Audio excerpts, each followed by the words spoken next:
Hey guys, Richard here with Richard C. Howard and Associates and the Government Sales Momentum podcast. So today we're going to talk about something a little bit different. I would say most of our podcasts are focused on how you can obtain new government contracts and the many strategies and techniques that we use to help our clients get on contract with different agencies.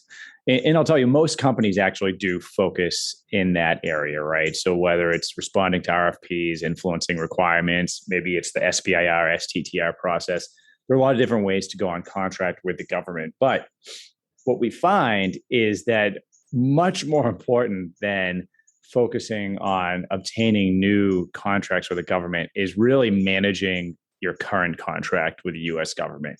And that's where we see a ton of companies really struggle because they don't understand the process, right? So, it was said by a colleague of mine who's a former contracting officer that, the United States government is the 500-pound gorilla in the room. And a lot of companies are afraid to push back when the government pushes a little bit or insists upon something. Now, you certainly have to understand, what's in your contract. You have to understand the different clauses in there that refer to the Federal Acquisition Regulation. But when the government pushes, we refer to it, it's almost like contract judo, right?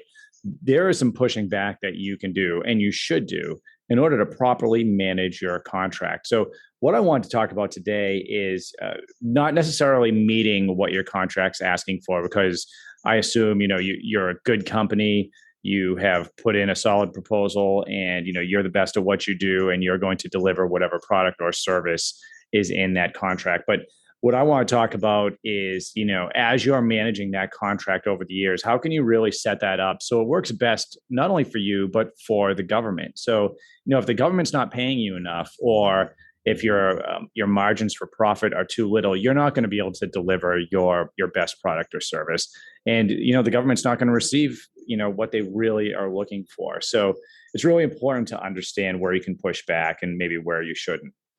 One thing that I wanted to talk about is wages. And when you're looking at wages, so if you're providing services to the government, I've talked to a lot of companies that felt that they were locked into the wages that were in their contracts, even for contracts that were, decades old.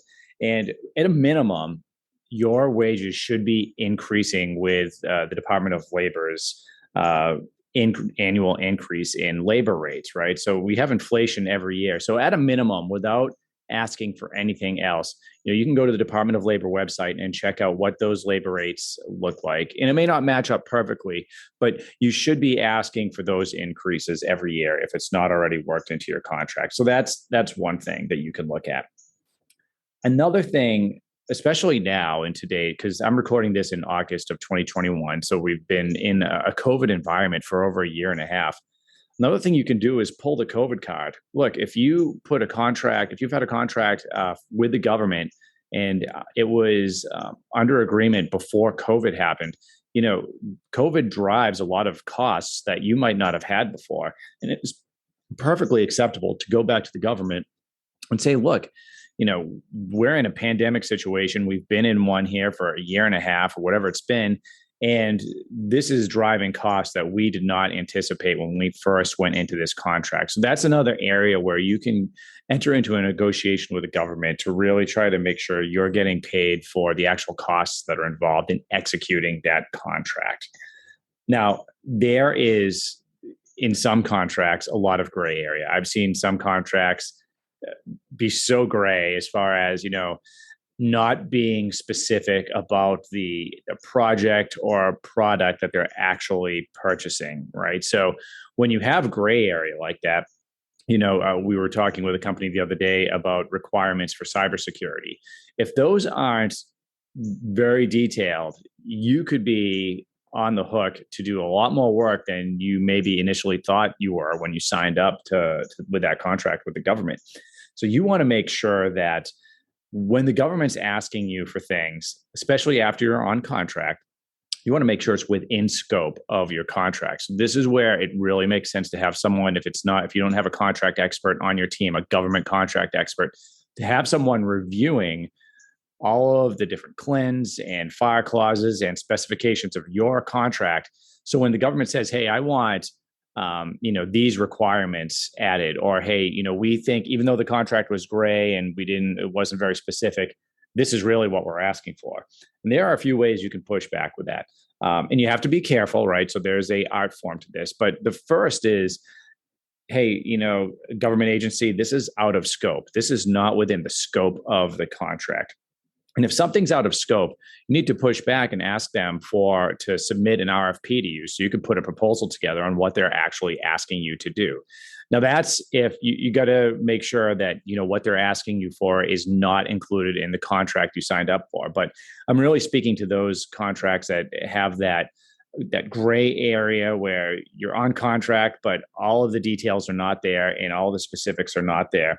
You can absolutely push back with out of scope. And, anytime they ask you to do something that's not in the contract, my response would be, yes, we can do that. Here's what it's going to cost.